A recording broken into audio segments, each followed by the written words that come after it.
नमस्ते भाइयों। मैं एक शराबी हूँ और मेरा नाम अजय है।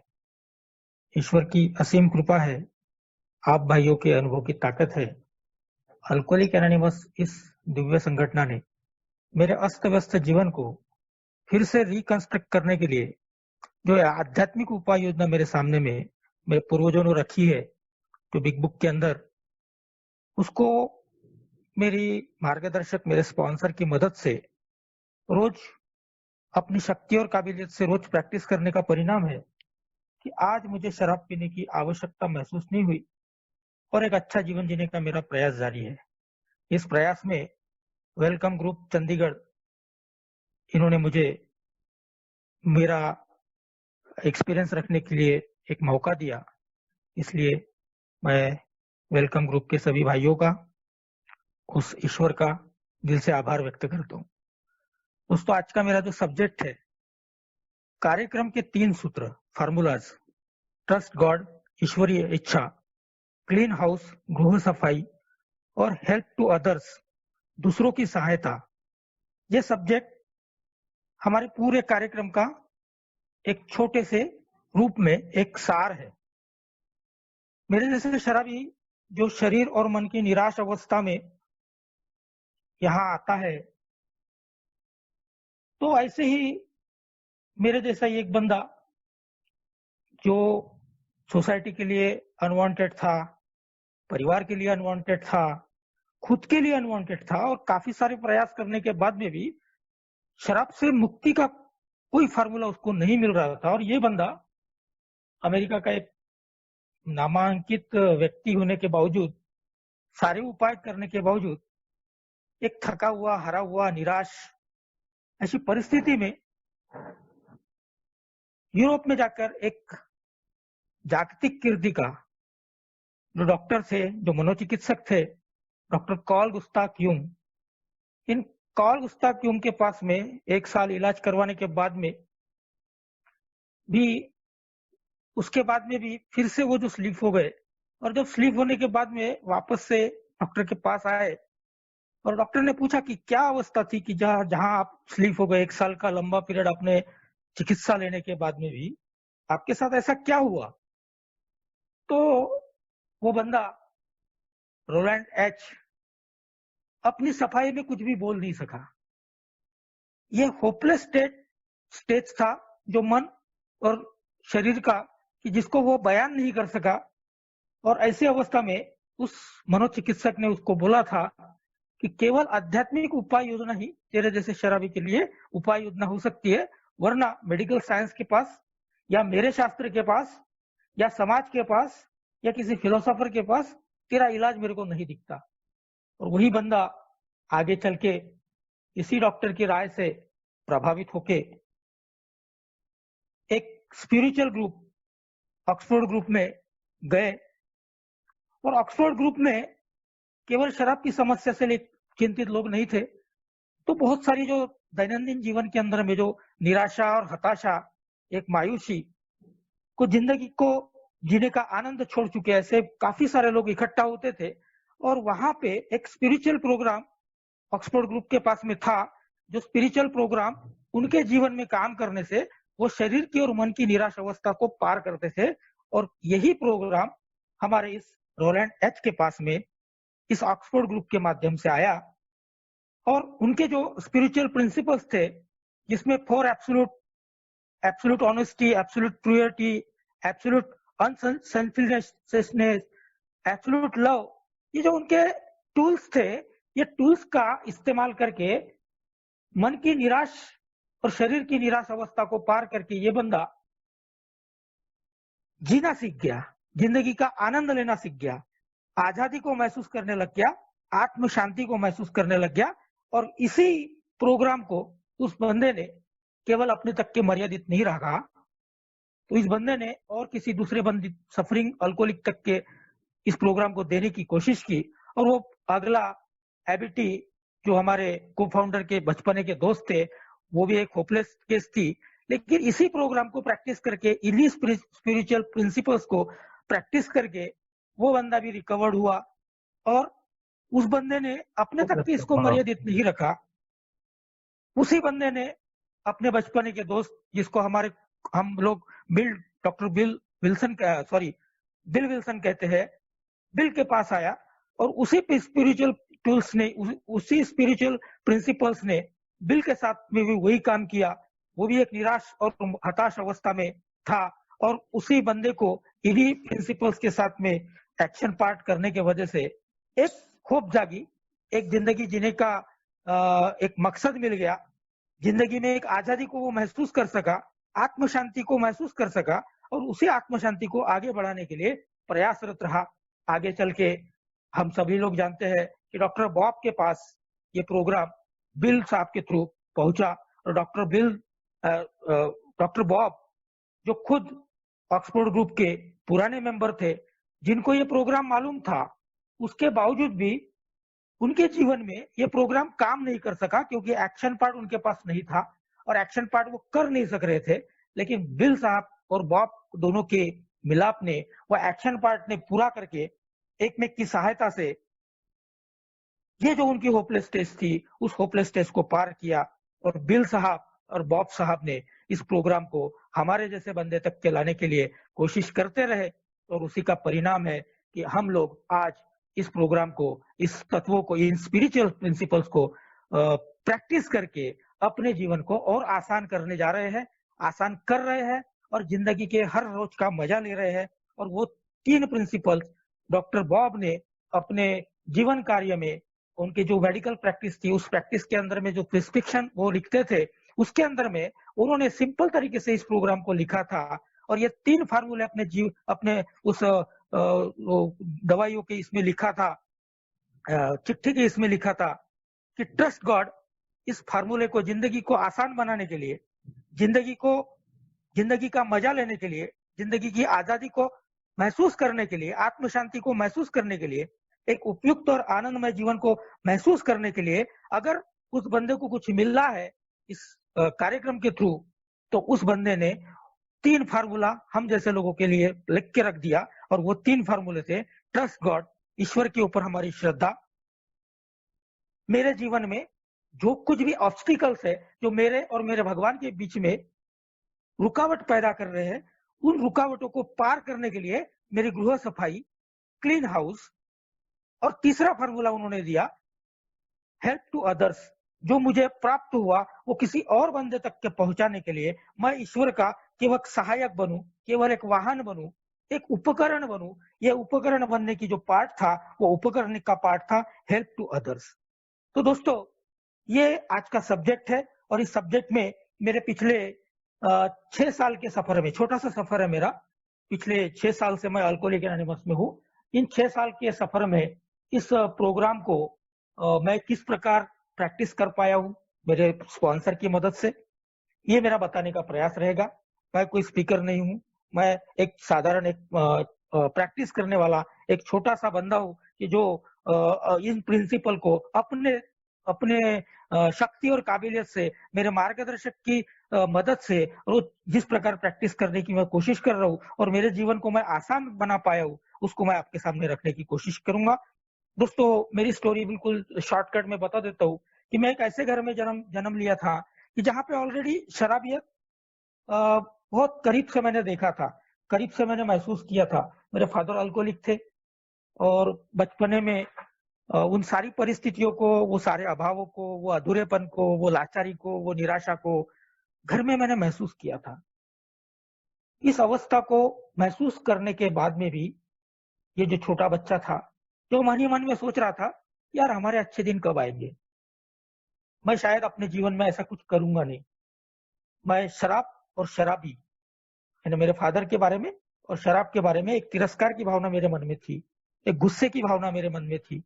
लेकिन वही बंदा आगे चल के शराबी हो गया यार। वो क्यों हुआ, क्या कारण थे, वो क्या परिस्थितियां रही होंगी कि जो बच्चा बचपने में इन सारी परिस्थितियों को देख चुका है, महसूस कर चुका है, और उसी के जीवन में यह निराशाजनक परिस्थिति क्यों आई।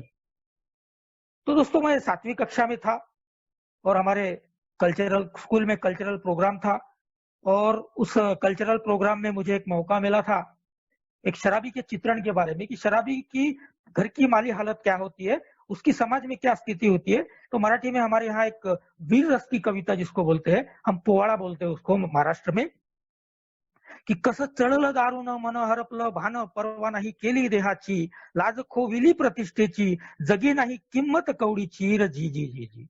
इस वाक्य के अंदर में एक शराबी की स्थिति का वर्णन किया हुआ है और वो वर्णन मैं इतने व्यवस्थित तरीके से रख पाया था कि वहां जितने भी ऑडियंस थे वो ऑडियंस के दिल दिमाग तक के बात पहुंची थी और काफी सारे लोगों ने प्रशंसा की थी। उसका कारण ये था कि उन शब्दों के साथ, उन एहसासों के साथ मेरा खुद का एक्सपीरियंस जुड़ा हुआ था। मेरे अंदर की विफलता, मेरे अंदर का वो आक्रोश उन शब्दों के माध्यम से मैं वहां रख रहा था और इसीलिए ऑडियंस तक के वो पहुंच रहा था। लेकिन 8वीं कक्षा में वही बंदा एनसीसी के कैंप में बाहर गया और किसी ने मुझे ललकारा कि यार ये बच्चा ये क्या शराब पिएगा, ये क्या बियर पिएगा। और वो मेरे आत्मसम्मान को कहीं ना कहीं ठेस लगी। मेरे अंदर में एक भावना प्रकट हुई कि यार मैं ये सब कर सकता हूँ। और दोस्तों उसी अपने आप को बड़ा बताने के चक्कर में मैंने उस पहली बार मेरे जीवन में बियर के रूप में शराब ने दस्तक दी। उसका स्मेल अच्छा था क्या? तो नहीं। उसका कलर अच्छा था क्या? नहीं। स्मेल अच्छा नहीं था, कलर अच्छा नहीं था, टेस्ट अच्छा नहीं था, लेकिन उसका जो परिणाम था जब मैंने उसको अपने गले के नीचे उतारा और जब मेरे पेट में जब गई तो पेट में जाने के बाद में उसका जो इफेक्ट था, उसका जो परिणाम था वो बहुत ही अलग था। एक अधूरे इंसान को, एक दबे हुए कुचले हुए जो बचपने से अपनी भावनाओं को प्रकट नहीं कर सक रहा था, अपने इमोशंस को रख नहीं सक रहा था, ऐसे बंदे के अंदर में इस लिक्विड ने ऐसी ताकत दी कि वही बंदा झूम सका, नाच सका, अपने आप को रख सका। चांदनी पिक्चर थी और उस चांदनी पिक्चर का नया नया रिलीज हुआ था और श्रीदेवी और ऋषि कपूर का वो गाना था कि मेरे हाथों में 9 9 चूड़ियां, और वो गाने पे एक लड़की डांस कर रही थी और मेरे अचानक किसी ने मुझे बोला, अरे यार अजय भाई चलो हो जाओ शुरू। और मेरे अंदर में जो बंदा डर रहा था, शर्म रहा था, अंदर ही अंदर अपने अंदर में कुछ कमीपन की भावना को महसूस कर रहा था, उसी बंदे के अंदर में ये अचानक से एक पर्सनैलिटी के अंदर में जो चेंज आया वो ये चेंज आया कि मैं स्टेज पे जाके उस लड़की के साथ डांस कर सका। और वो जो एप्रिशिएट हुआ, चारों तरफ तालियां बजी, वंस मोर हुआ, अंदर से मुझे इस बात की अनुभूति हुई कि ये जो मेरे साथ में हुआ ये कुछ तो भी अलग है। ये जो मैं चाहता हूं शायद उससे ज्यादा है। मुझे किसी ने पसंद किया है, मुझे कुछ वो ताकत की अनुभूति हुई है जो मेरे पास नहीं है। और दोस्तों यहाँ जो शराब की मेरे साथ में पहली बार इंट्रोडक्शन हुआ था, इसने मेरे सबकॉन्शियस के अंदर में, मेरे अंतर्मन के अंदर में एक ऐसी बात रजिस्टर्ड करके लेके गया कि यार ये लिक्विड मेरे जीवन में अगर आता है तो मेरे अधूरेपन को पूरा करने में मेरी सहायता करता है। और दोस्तों हुआ 8वीं क्लास में ये जो पहला एहसास मेरे को मिला था, ये कॉलेज के जमाने तक के मेरे साथ में चला। कॉलेज तक के चोरी छुपे, कभी कभार ऑकेजन में, किसी न किसी पार्टियों में चोरी छुपे हो रहा था। तब तक के शराब को मैं पी रहा था, शराब मैं मुझे नहीं पी रही थी। यानी हम लोग जो बोलते हैं कि हर शराब पीने वाला शराबी नहीं होता, तो उस श्रेणी में मैं था कि जो 13% लोग हैं कि जिनको हम शराबी बोलते हैं, उस 13% में मैं नहीं था। मैं केवल वो जो बचे हुए 87% लोग हैं जो शराब को पीते हैं और एंजॉय करते हैं, उस कैटेगरी के अंदर में मैं था। उसके आगे में मेरे जीवन में एक टर्निंग पॉइंट आया, एक व्यक्ति जिससे मैं काफी प्रभावित हुआ और एक धार्मिक संप्रदाय के साथ में मैं जुड़ गया। धार्मिक संप्रदाय में 5 प्रकार की कसम थी, उसमें यह भी कसम थी कि मैं आजन्म कभी भी शराब को हाथ नहीं लगाऊंगा। और दोस्तों मैंने मान लिया। उसके जो मॉरल वैल्यूज थे, वो मॉरल वैल्यूज मेरे को बहुत अच्छा अट्रैक्ट करने वाले थे और मैं जुड़ गया। उस समय पे मैं बचपने से जो प्रतिष्ठा मेरे पास नहीं थी, जो मेरे पास पैसा नहीं था, वो जो अभाव था, उनको प्राप्त करने के लिए मैं किसी भी राह पे चलने के लिए तैयार था। और मेरे को दिख रहा था कि कुछ लोग जिनको मैं जानता हूँ, इस राह पर चल के, इस आध्यात्मिक एक स्पिरिचुअल कार्यक्रम के ऊपर में चल करके उनके जीवन में पैसा आया, उनके जीवन में प्रतिष्ठा आई। तो एक मन में भावना जागी कि अगर मैं इसी राह पर चलता हूँ तो शायद मुझे प्रतिष्ठा मिलेगी, शायद मुझे पैसा भी मिलेगा। और दोस्तों मैं सन 2000 में मैंने गुरु दीक्षा लिया और सन 2000 में ली हुई गुरु दीक्षा का असर अगले 2007 तक के मेरे जीवन में कायम रहा। मैं एक अच्छे नैतिकता का पालन करते हुए अपनी जिंदगी को गुजार रहा था। इसी दरम्यान मेरे को मेरे फादर की डेथ हो गई। मेरे फादर गवर्नमेंट एम्प्लॉय थे, तो उनके जगह पे कॉम्पेंसेशन में मुझे नौकरी लग गई और मैं अब एक अलग दुनिया से एक अलग दुनिया में आ गया। जिस ऑफिस में मैं लगा था, वहां पे आए दिन पार्टियां हुआ करती थी, लोगों के लेन-देन चलते थे, लोगों के काम होने के बाद में लोग पैसे देते थे, पार्टियां देते थे और इन सब परिस्थितियों के अंदर में जो पार्टियां होती थी, वहां पे मुझे नहीं बुलाया जा रहा था और कहीं न कहीं फिर से मेरे अंदर में एक अधूरापन का एहसास जाग रहा था कि यार मेरे में कुछ तो भी कमी है। तभी तो मेरे बाजू वाले को बुलाया जा रहा है, मेरे आजू वाले को बुलाया जा रहा है, मेरे सामने वाले को बुलाया जा रहा है, मेरे पीछे वाले को बुलाया जा रहा है। मुझे सिलेक्टिव तरीके से मुझे टाल दिया जा रहा था। पर ये मैं अपने आप का अपमान समझ रहा था। मेरेपन में एक अधूरेपन की भावना आ रही थी।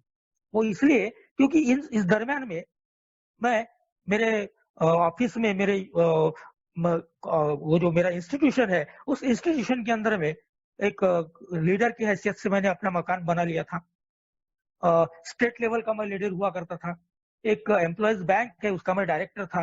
तो एक तरफ मेरा मेरा ग्रोथ जो थी ये इतने ऊपर थी और दूसरी साइड में मेरे जैसे ही लोग, मेरे ऑफिस के लोग मुझे टाल रहे हैं, मुझे बुला नहीं रहे हैं। ये दो अलग अलग परिस्थितियां मेरे अंदर में नकारात्मक विचार पैदा कर रही थी। और दोस्तों, वो उनका उद्देश्य बहुत अच्छा था।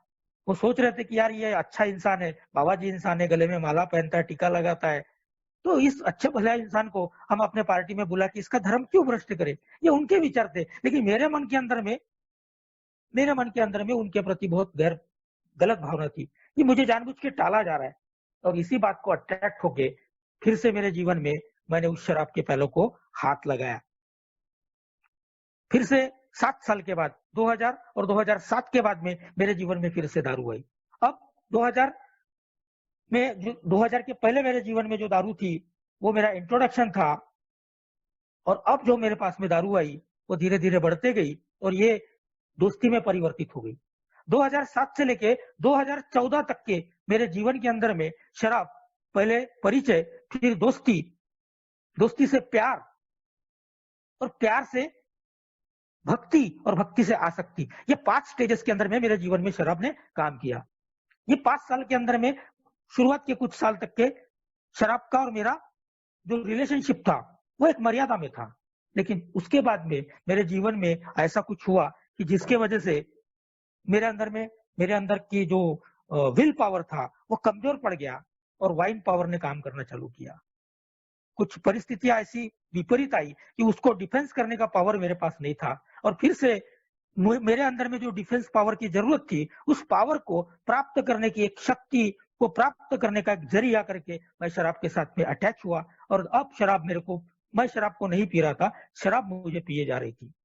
और फिर से मैं शारीरिक रूप से, मैं मानसिक रूप से, आर्थिक रूप से, सामाजिक रूप से, पारिवारिक रूप से, भावनात्मक रूप से सभी क्षेत्र के अंदर में इतना गिर गया कि अब मेरे हाथ में मेरा रिमोट ही नहीं रहा। मैं शराब को अब चाहकर भी रोक नहीं सकता था। शराब मेरी नियंता बन गई थी, मेरा रिमोट बन गया था। वो जैसे वो मदारी बंदर को नचाता है, उस प्रकार शराब मेरे को नचा रही थी और मैं शराब को दूर होने के मेरे जो प्रयास थे वो सारे के सारे प्रयास मेरे असफल हो गए थे। पूरे के पूरे जो भी प्रयास मैं कर रहा था, मेरे परिवार के लोग कर रहे थे, मेरे वेल विशर कर रहे थे, वो सारे के सारे प्रयास मेरे असफल। एक निराशा, हताशा और लाचारी के रूप में मैं जीवन को जी रहा था, जी भी नहीं रहा था और मर भी नहीं रहा था। वो पानी से मछली को जिस प्रकार निकाल लेते हैं उस प्रकार मेरी अवस्था थी। और ऐसे में दोस्तों, अल्कोहलिक एनोनिमस का ये मुझे संदेश मिला और इस संदेश मिलने के बाद में यहाँ मैंने देखा, यहाँ मेरे जैसे लोग हैं यार, मेरे जैसे निराश, मेरे जैसे हताश, मेरे जैसे लाचार, मेरे जैसे बेबस। लेकिन दोनों में एक पार्ट अलग था कि वो बोल रहे थे कि हम ऐसे थे और आज हमारा वर्तमान एक उपयुक्त और आनंदमय जीवन का हम मजा ले रहे हैं। और मैं देख रहा था, उनके चेहरे की चमक दिख रही थी, उनके अनुभव के अंदर में वो पार्ट आ रहा था। और दोस्तों, फिर से मुझे एक मौका मिला, फिर से इस कार्यक्रम के अंदर में आया और फिर मैं इस कार्यक्रम का एक हिस्सा बन गया और शराब से रुकने का जो one day at A time का प्रोग्राम मेरे जीवन में मुझे हासिल हुआ और इसको मैं आगे चल के पकड़ता रहा रोज मैं मीटिंग आ रहा था, रोज रोज सुबह मीटिंग, शाम को मीटिंग, सुबह मीटिंग, शाम को मीटिंग, ये मेरा रूटीन चल रहा था। अब ये जो मेरे दिन थे, ये दिन हफ्ते में बदल गए, हफ्ते महीने में बदल गए, महीने साल में बदल गए, और साल कई साल में बदल गए। अल्कोहलिक एनोनिमस में आ रहा था, रोज मेरा इन्वॉल्वमेंट बहुत जबरदस्त था। मैं देवा बोल रहा था और सेवा बोल रहा था। देवा मतलब भगवान का नाम, परमात्मा आप लोग जो बोलते हैं, ईश्वर, परमात्मा, गॉड जो भी है, देवा, और डायरेक्ट सेवा। मेरे जीवन के अंदर में मैं केवल प्रार्थना कर रहा था और डायरेक्ट लोगों को अपना मैसेज देने का काम कर रहा था। इसके बीच में जो कार्यक्रम है, क्रम से करने का कार्य है, आध्यात्मिक उपाय योजना है, इस आध्यात्मिक उपाय योजना से मैं कोसों दूर था। मेरा इन्वॉल्वमेंट बहुत जबरदस्त था, मेरी तरक्की दिन ब दिन होती जा रही थी, मेरी सारी भौतिक तरक्कियां हो रही थी, और मुझे लग रहा था कि यार मैं कार्यक्रम में बहुत बढ़िया चल रहा हूँ, और भगवान का मैं रोज शुक्रिया अदा कर रहा था। लेकिन वो ऊपर तरीके से था ना, मैं जिस भगवान का शुक्रिया अदा कर रहा था उसको अपने जीवन में अनुभूति के रूप में मैं जब देखता था, तो मेरे जीवन में किसी भी प्रकार की उसकी अनुभूति नहीं थी। और सेवा के रूप में मैं जो कुछ भी कर रहा था, वो शायद मेरे अहंकार को शांत करने के लिए, मेरी ग्रैंडियोसिटी को प्रैक्टिस करने के लिए मैं जो कुछ कर रहा था। उसका कारण ऐसे दोस्तों कि अगले 4.5 साल तक के मैं मेरे जीवन के अंदर में मेरे जो चरित्र के दोष थे, मेरे जो कैरेक्टर डिफेक्ट थे, वो फिर से काम कर रहे थे। और मैं देख रहा था कि रोज आ रहा हूँ, लोगों को बोल रहा हूँ, नमस्ते भाइयों, मैं एक शराबी हूँ, मेरा नाम अजय है, ईश्वर की असीम कृपा, आप भाइयों की सुंदर संगत, अल्कोहलिक एनोनिमस का साथ, मैंने आज सुबह से लेके शराब का जहरीला घूंट नहीं लिया और सुखी और समाधानी हूँ। ये मैं बोल रहा था, लेकिन मेरे जीवन की वास्तविकता, मेरे जीवन की सच्चाई इससे कोसों दूर थी। मेरे मुंह में शराब नहीं थी, लेकिन मेरे विचारों के अंदर में शराब चल रही थी। और अल्कोहलिक एनोनिमस का कार्यक्रम बोलता है कि यार ये ऊपर का कार्यक्रम नहीं है, नीचे में गहराई में जाने का कार्यक्रम है, अपने आप को समझने का कार्यक्रम है, अपने आप को देखने का कार्यक्रम है, अपने आप को महसूस करने का कार्यक्रम है। और इससे मैं कोसों दूर था दोस्तों। मेरी स्थिति ये थी कि आउटसाइड बेटर और इनसाइड गटर। आउटसाइड बेटर मतलब किसी कोई बोलता था हाउ आर यू अजय, तो मैं बोलता था बहुत बढ़िया, one day at A time, क्योंकि मैं दिख रहा था, मैं लाचार शरीर लेके आया था, अब तंदुरुस्त हो गया था। मैं पैसे से लंगलंग था, अब पैसे वाला बन गया था। समाज के अंदर मेरे को प्रतिष्ठा मिलने लग गई थी, परिवार की स्थिति बदल गई थी, 4 व्हीलर आ गई थी, बंगला आ गया था, सब ये भौतिक प्रगति मेरी बहुत जबरदस्त हो रही थी। तो मेरे को देखने वाले लोग भी आश्चर्य कर रहे थे, अरे यार अजय तो 360 डिग्री चेंज हो गया। और मैं ये जो मेरा चेंजेस था और दिखाने की कोशिश कर रहा था कि देखो मुझे, देखो मुझे, देखो देखो देखो मुझे देखो। लेकिन ये मेरे जीवन की वास्तविकता नहीं थी, क्योंकि अंदर से मैं अशांत था, रेस्टलेस, इरिटेबल और डिस्कंटेंट, जिसको शराब पीने के पहले भी मैं महसूस कर रहा था। अब मैं शराब नहीं पी रहा हूँ, 4.5 साल मुझे हो गए हैं, और उसके बावजूद भी मेरे जीवन के अंदर में मैं जो कुछ भी कर रहा था, उससे जो परिणाम निकल के आ रहा था, वो परिणाम ये था कि मैं अंदर से दुखी था, अंदर से नाराज था, अंदर से असंतुष्ट था, आजादी को महसूस नहीं कर रहा था। मेरे जीवन के अंदर में आत्म शांति जिसको बोलते, वो दूर दूर तक के मेरे पास नहीं थी। बोल रहा था, लेकिन मेरे जीवन में, मेरे जीवन से ये सच्चाई कोसों दूर थी। और तभी दोस्तों मेरे जीवन का एक चरित्र का दोष मेरे जीवन में इस प्रकार से फिर से दस्तक देके गया। मैं एक एक्स्ट्रा मैरिटल अफेयर्स, विवाह बाह्य संबंध के अंदर में फिर से चला गया। और अब मैं मेरे फेलोशिप में जो मेरा इन्वॉल्वमेंट था, मैं रोज शेयरिंग कर रहा था। मेरे फेलोशिप में आजू बाजू में जहाँ कहीं भी कार्यक्रम होते थे, मुझे लोग स्पीकर करके बुलाते थे, और मैं जाता था और बड़ी बड़ी बातें बड़े बड़े स्टेज से मैं बोलता था, और लोग ताली बजाते थे, और मेरे को ऐसा लगता था कि यार बहुत बढ़िया बोला मैंने, बहुत अच्छा तरीके से इन लोगों को इम्प्रेस कर दिया। लेकिन सच्चाई ये थी दोस्तों कि जब मैं अपने घर में आता था और मैं अपने आप को आईने में देखता था, तो अंदर से मेरे को धिक्कार मिलता था। अंदर से एक दोहरे चरित्र का मेरे को परिचय मिल रहा था। अजय तू इस लायक नहीं है कि इस कार्यक्रम को तू बता सके, इस कार्यक्रम को सामने वाले को समझा सके, अपने जीवन की जो कुछ वास्तविकता है वो न दिखाते हुए जो नहीं है वो दिखाने की तू कोशिश कर रहा है। और दोस्तों यहाँ मेरा दोहरा चरित्र मेरे जीवन में अटैक करके गया। मैं कार्यक्रम में था, लेकिन मेरे इंटर ग्रुप का मैं सेक्रेटरी था, हमारी छत्तीसगढ़ एरिया डेलीगेट करके क्वालिफाई हो चुका था, ऐसी सारी परिस्थितियां अनुकूल थी, लेकिन इस अनुकूल परिस्थितियों के बीच में भी मैं अपने आप को अभागा, अलग और बदनसीब समझ रहा था। और ये ड्यूअल पर्सनालिटी को जीते जीते एक स्टेज ऐसी आ गई जहां पे मुझे दिख रहा था कि मेरा बुर्खा, मेरे जो चेहरे का नकाब है, ये निकलने वाला है और मेरी सच्चाई लोगों को दिखने वाली है। और मेरे पास दो ही पर्याय थे फिर से मेरे जीवन में, या तो शराब, मेरी शक्ति को प्राप्त करने का एकमात्र जरिया मेरे पास जो था वो शराब था, या तो मैं शराब पी सकता था। Lack of power is our dilemma.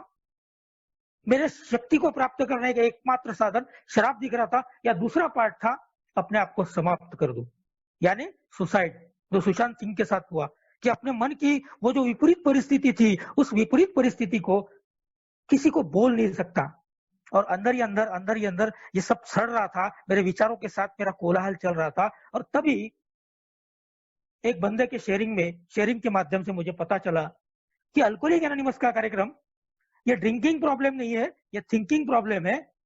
और इसीलिए अगर थिंकिंग प्रॉब्लम है तो उसके लिए कार्यक्रम करने की आवश्यकता है, क्रम से करने का कार्य करने की आवश्यकता है। और उस बंदे ने अपने शेयरिंग के दरमियान ये बात बोला था कि ए का कार्यक्रम सिर्फ मद्यपान से निर्मित परिस्थिति के सुधार का कार्यक्रम नहीं है, जो कि मैं देख रहा था 4.5 साल के अंदर में मेरी परिस्थितियां इतने सही तरीके से बदल गई थी। तो परिस्थिति के सुधार का कार्यक्रम नहीं है, फिर क्या है? तो अल्कोहलिक एनोनिमस का कार्यक्रम मद्यपान के लिए कारणीभूत मेरी बिगड़ी हुई मनस्थिति के सुधार का कार्यक्रम है। तो दोस्तों, यहां मुझे पहली बार एहसास हुआ कि मैं कुछ तो भी गलत कर रहा हूं। शायद मेरे पूर्वजों ने जो उपाय योजना एक आध्यात्मिक अनुभव के रूप में मेरे सामने रखी है, उसको मैं दूर कर रहा हूं और अपने तरीके से अपना इंटेलेक्चुअल लगा के, अपना प्रिजुडाइज माइंड लगा के अपने तरीके से कार्यक्रम ले रहा हूं, और उसका परिणाम मेरे साथ में ये हो रहा है। और दोस्तों, फिर से एक घुटने के बल आया और एक मार्गदर्शक मेरे जीवन में आया।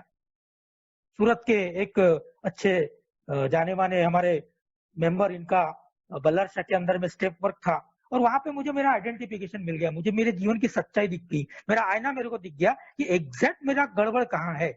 और मैं उस बंदे के साथ जुड़ गया, और जैसे जुड़ा उस बंदे ने मेरे को मेरा आईना दिखाया।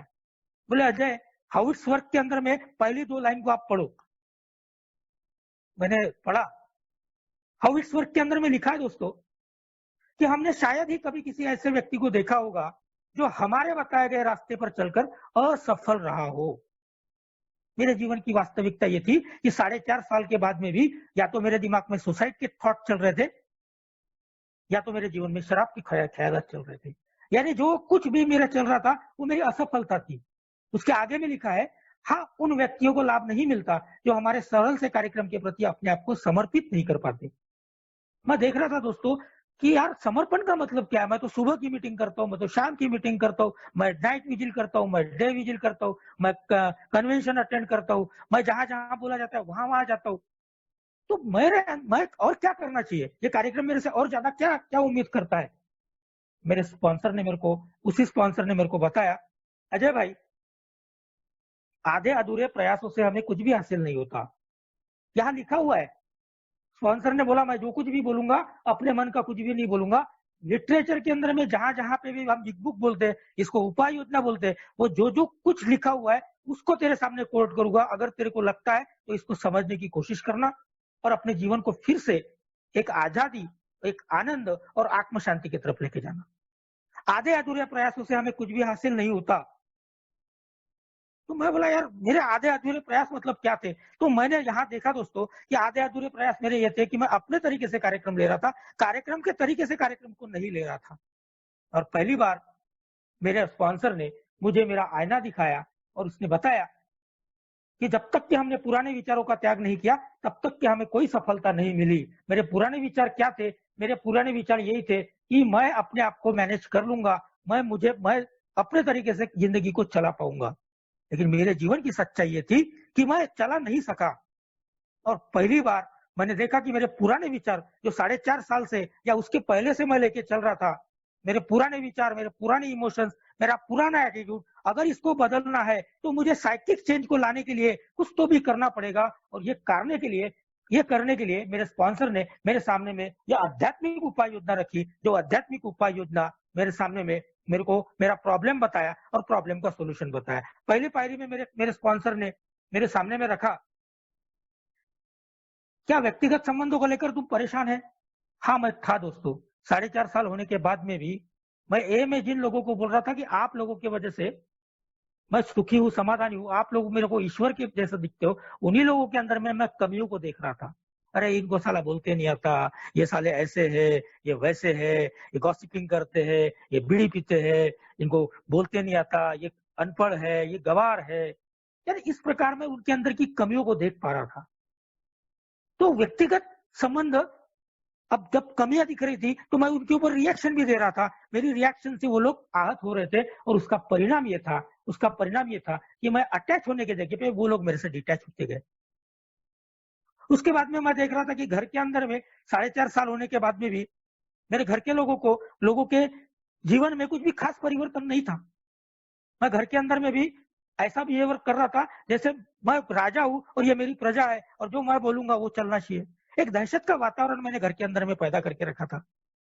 मैं जिस ऑफिस में था वहां पे भी मेरा वातावरण वैसे ही था, मैं वहां पे भी लोगों को ऊपर में बॉसिंग कर रहा था। तो स्वाभाविक रूप से कार्यक्रम जो बोल रहा है उसके अपोजिट डायरेक्शन से मैं चल रहा हूं और उसका परिणाम ये था कि 4.5 साल के बाद में भी मेरे जीवन के अंदर में आजादी नहीं थी, आत्मशांति नहीं थी, आनंद नहीं था। दूसरा प्रश्न मेरे स्पॉन्सर ने बिग बुक के पेज नंबर 73 से मेरे सामने में रखा, क्या इमोशनल नेचर को कंट्रोल करने की कैपेसिटी तेरे अंदर में है? तू देखता है अंदर से कि तू कैपेबल नहीं है? ना, बिल्कुल मैं नहीं मान कर रहा हूँ। मैं कब गुस्सा हो रहा हूँ, कब मैं किसी के ऊपर में रेस हो रहा हूँ, कब किसी की गॉसिपिंग कर रहा हूँ, कब मेरे अंदर में काम वासना जग रही है, कब मेरे विचार भटक जा रहे हैं, कब मैं किसी के ऊपर में खुन्नस पाल रहा हूँ, मेरे को समझ में ही नहीं आ रहा है।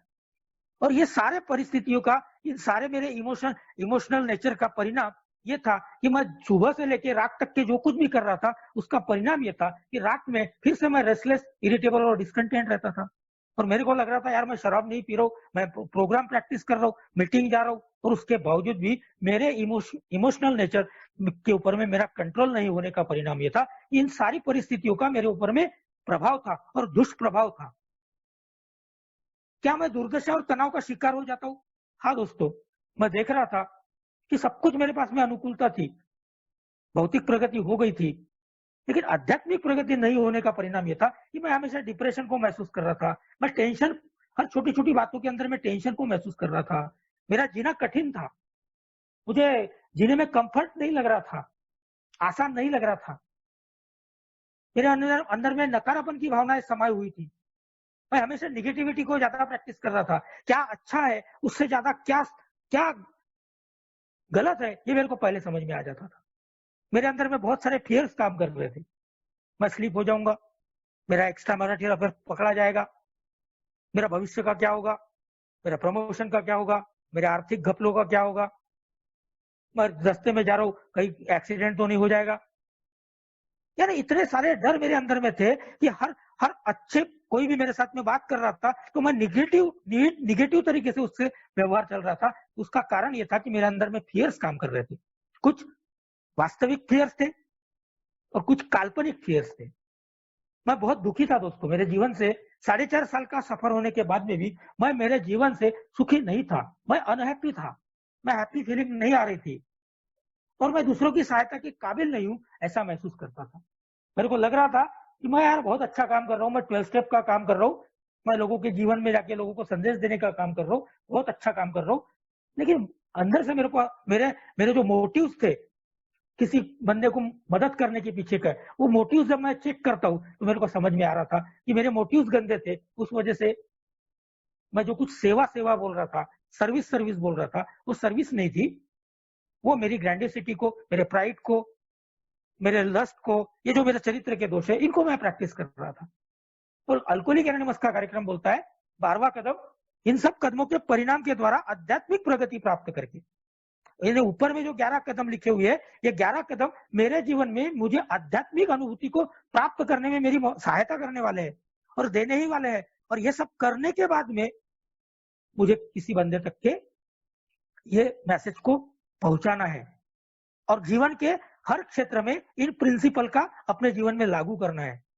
और दोस्तों यहाँ देखा मैंने कि मेरे जीवन में सच्चाई से मैं कोसों दूर था, लेकिन मेरे स्पॉन्सर ने मेरे जीवन में मुझे बताया कि अजय, पावरलेसनेस जो है केवल शराब के मामले में नहीं है, तेरे इमोशंस तेरे कंट्रोल में नहीं है, तेरा एटीट्यूड जो दिन ब दिन गिरते जा रहा है, और उसका कारण ऐसा है कि तेरे विचार जो है, तेरा थिंकिंग जो है वो तेरे कंट्रोल में नहीं होने की वजह से, राइट डायरेक्शन में नहीं होने की वजह से तेरे जीवन के अंदर में आजादी, आनंद और आत्म शांति नहीं है। ये तेरा प्रॉब्लम है।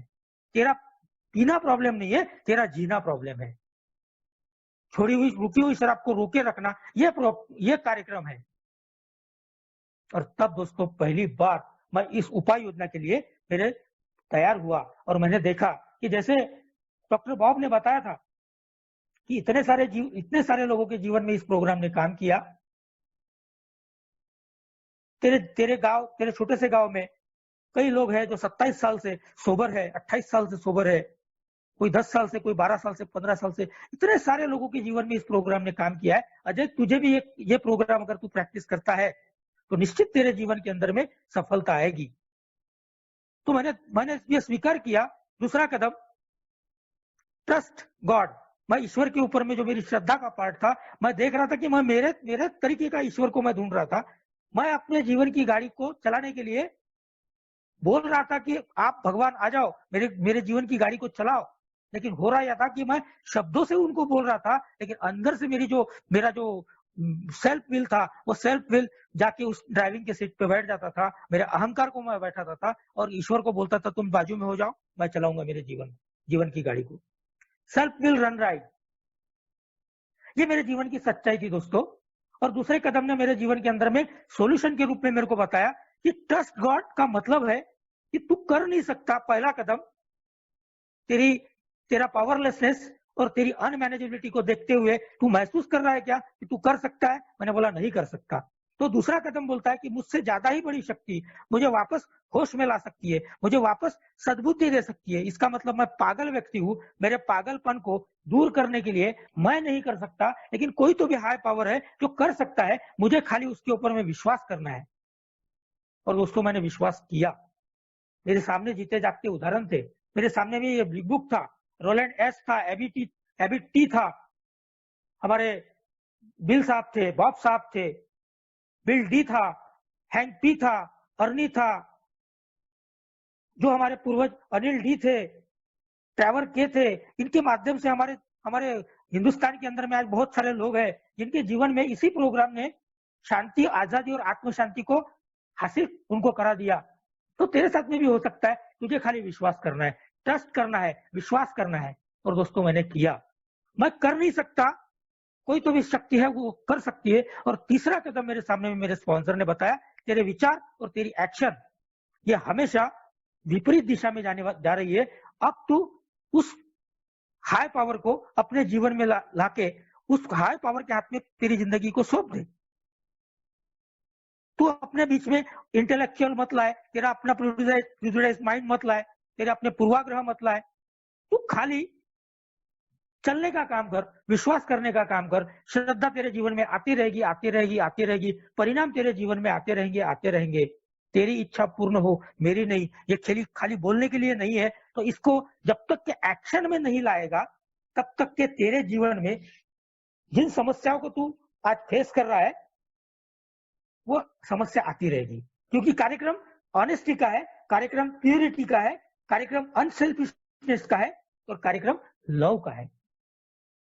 तू जो देगा वो तुझे मिलेगा। और दोस्तों ये 1 2 3 मैं कर नहीं सकता, कोई तो भी कर सकता है, उसे मैं अब करने दूंगा। ये जब तीनों बातों के ऊपर में, इस तीनों कंसेप्ट के ऊपर में मैं अंदर से, अंतरात्मा से तैयार हुआ और मेरे जीवन में पहली बार चमत्कार हुआ कि ट्रस्ट गॉड का मतलब ये था कि मैं जो नहीं कर सक रहा था उन परिणामों को मैं देख रहा था। रोज छोटी छोटी बातों के अंदर में मेरे को खुशियां महसूस हो रही थी, छोटी छोटी बातों के अंदर में मेरे को रिलैक्स लग रहा था, बड़ी बड़ी बातें करने में मेरे को मजा नहीं आ रही थी। मैं छोटे छोटे अपने जीवन की सच्चाई को सामने रखने में मेरे को आनंद आ रहा था।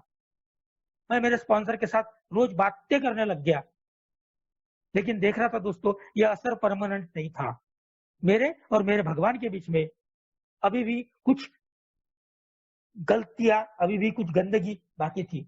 और वो गलतियां ये थी कि मेरे जीवन के अंदर में गंदगी भरी हुई थी, मेरे विचारों के अंदर में, मेरे थॉट प्रोसेस के अंदर में, थिंकिंग प्रोसेस के अंदर में, मेरे इमोशन के अंदर में, मैं जो कुछ कर रहा था वो प्योरिटी नहीं थी, वो 100% नहीं था। कुछ पार्ट था, कुछ समय तक के मैं चलता था और फिर से मैं अपने पुराने विचारों के अंदर आ जाता था।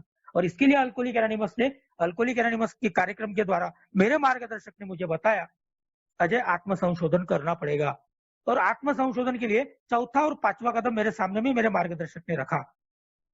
उसने देखा कि दुनिया कैसी है ये तू जानता है, लेकिन तू कैसा है ये तू नहीं जानता। मतलब ऐसा, ये गलत बात है, मैं नहीं जानता हूँ, मैं जानता हूँ अपने बारे में। मेरे स्पॉन्सर ने बोला, देख अपना खुद की अक्ल लगाए मत, कार्यक्रम जो बोल रहा है वो तुझे करना पड़ेगा। और मैंने किया दोस्तों।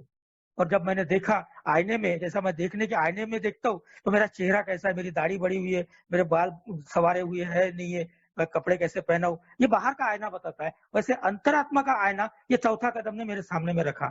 उसके अंदर में आत्म संशोधन के रूप में मेरे स्पॉन्सर ने रिजाइनमेंट पहला पार्ट मेरे सामने में रखा कि देख अजय, किन किन लोगों के साथ में तेरी खुन्नस है, किन किन लोगों की वजह से, किन किन इमोशंस तूने अपने दिमाग के अंदर में पाल के रखा है, कौन सी परिस्थितियां है, कौन से सिद्धांत है, कौन से लोग हैं, फैमिली के लोग हैं, ए के लोग हैं, बाहर के लोग हैं। इन सारी परिस्थितियों को तू एक कागज पे ब्लैक एंड व्हाइट पे लिख।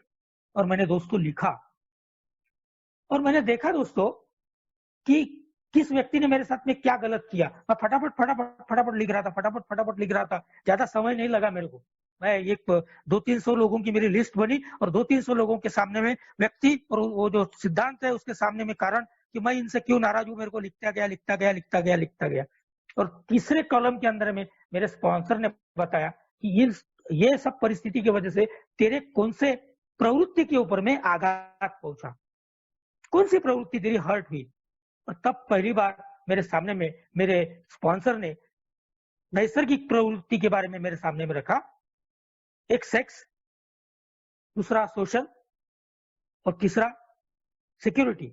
ये तीनों मेरे सामने में रखा कि एक इंसान को इंसान बनाने के लिए ऊपर वाले ने जो कुछ भी दिया है, जिसके वजह से, जिनका उपयोग करके मैं इंसान की समाज के अंदर में अपने आप को सर्वाइव करा सकता हूँ। लेकिन मेरे जैसे ने क्या किया, मेरे जैसे ने इन्हीं इंस्टिंक्ट्स का गैर वापर किया और उसका परिणाम ये था कि सारी दुनिया का बोझ में लेके चल रहा था। यहाँ मेरी इंस्टिंक्ट्स के ऊपर में धक्का लगा।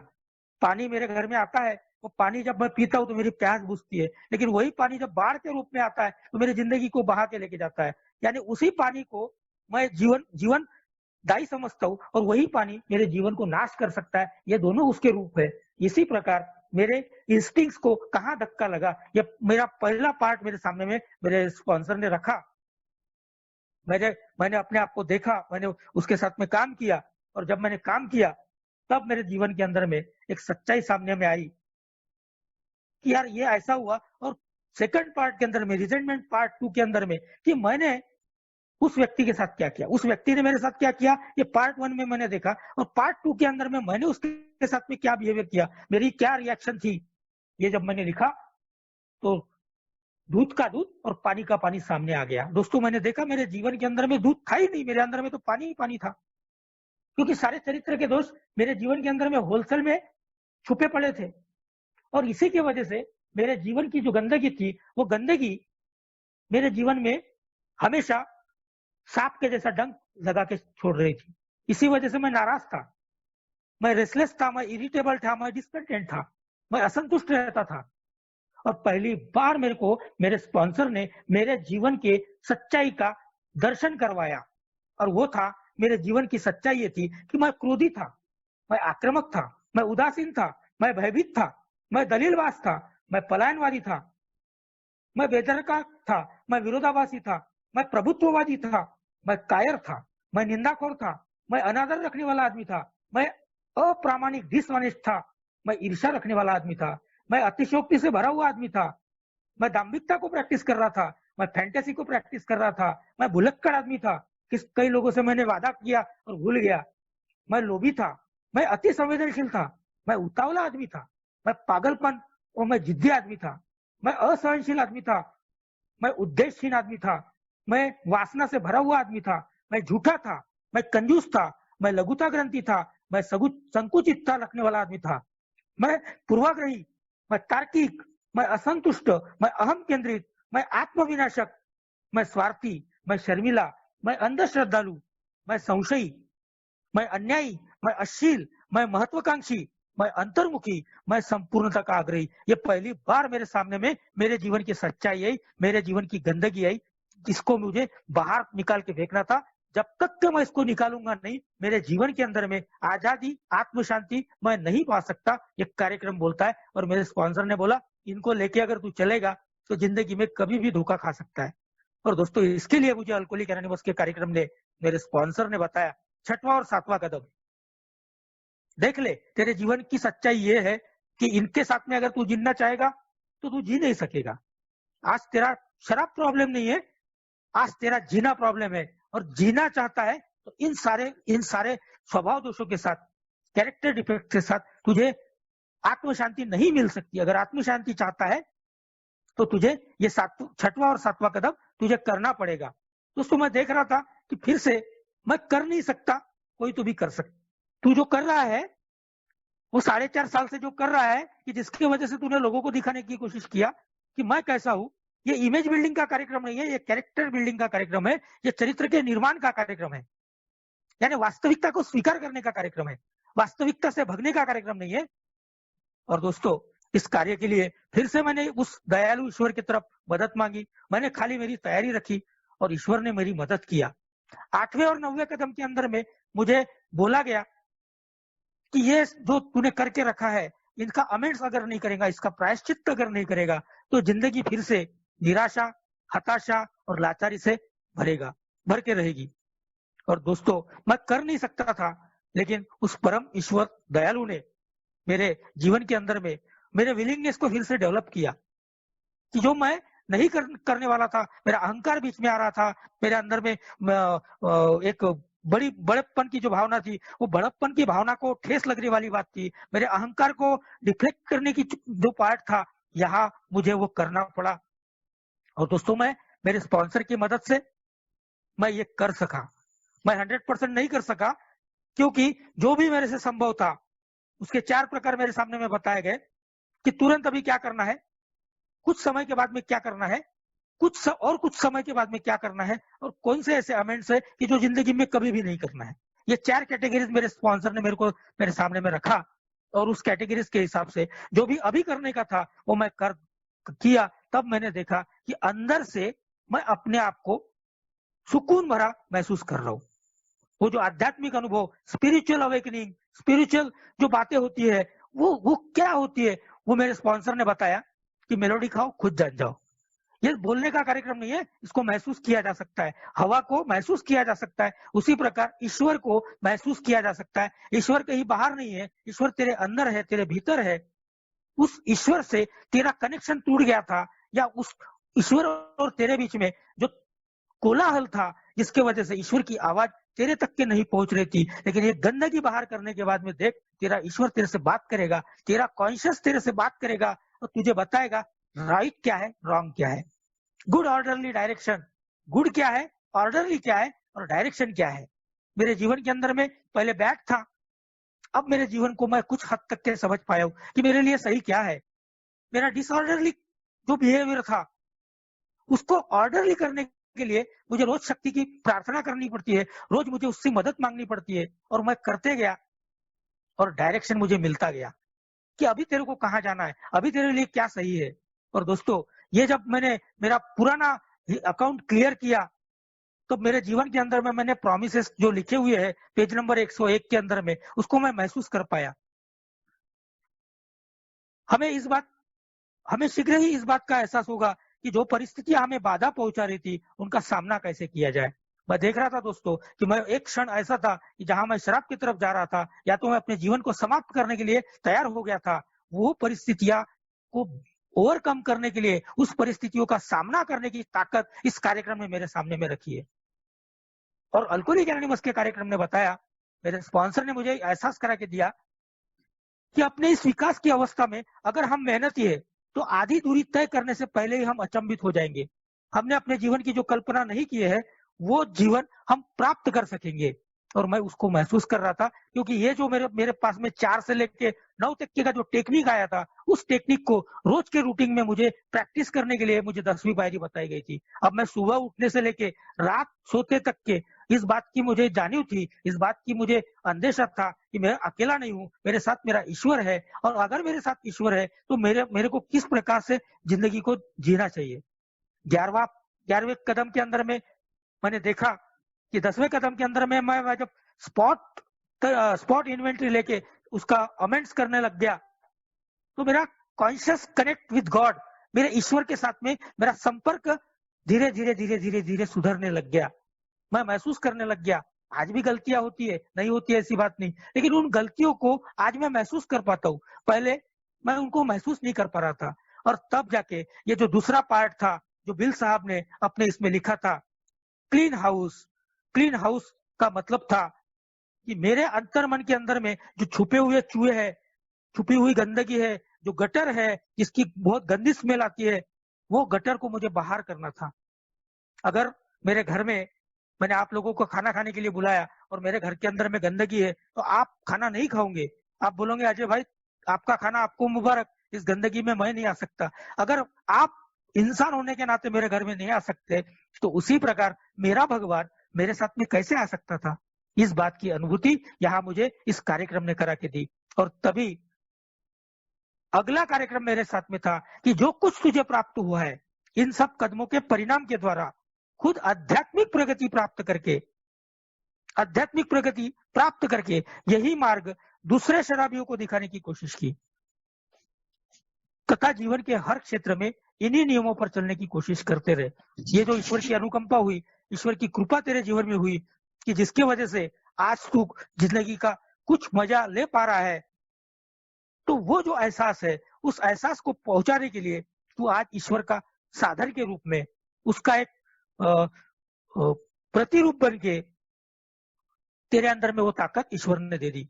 कोई फिलोसोफर के पास ये ताकत नहीं है, किसी धर्मशास्त्री के पास ये ताकत नहीं है, किसी डॉक्टर को ये ताकत नहीं दी गई है, किसी फिलोसोफर को नहीं, किसी डॉक्टर को नहीं, किसी समाज के शास्त्री को नहीं, केवल तू है। कितना गिफ्टेड पर्सन है अजय कि तेरे जैसे नालायक आदमी को लायक करने का काम इस कार्यक्रम ने, इस उपाय योजना ने कराया। अब तेरी जिम्मेदारी ये है कि तू इस एहसास को आगे तक के कैरी कर।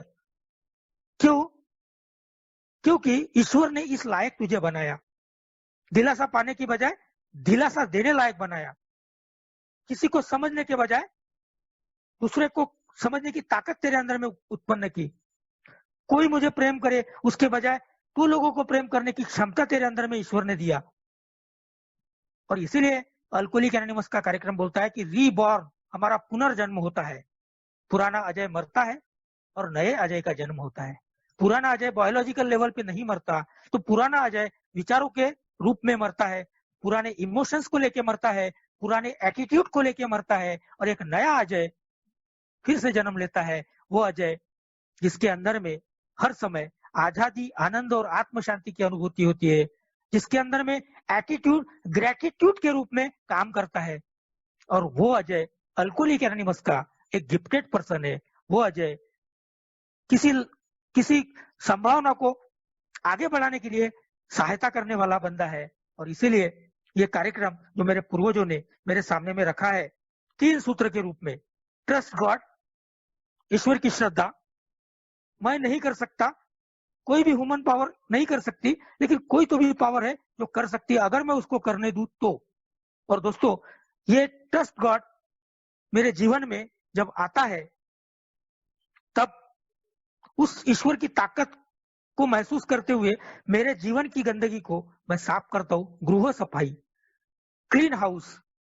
और जब मैं ये गृह सफाई को क्लियर करता हूँ, मेरे ईश्वर की श्रद्धा के ऊपर में मेरा पूरा काम चलता है, तब मैं इस लायक बन जाता हूँ कि मैं किसी और सफरिंग अल्कोहलिक तक के, और निराश आदमी तक के, हताश आदमी तक के ये कार्यक्रम देके उसके जीवन में भी उजाला ला सकता हूँ। तो आज मुझे, मेरे ख्याल से मैंने थोड़ा ज्यादा समय लिया, उसके लिए माफी चाहूंगा, लेकिन आप भाइयों ने मुझे ये मौका दिया, इसके लिए मैं आप सभी भाइयों का दिल से आभार व्यक्त करता हूँ। वेलकम ग्रुप चंडीगढ़ के सभी भाइयों का दिल से आभार, ईश्वर का आभार। धन्यवाद।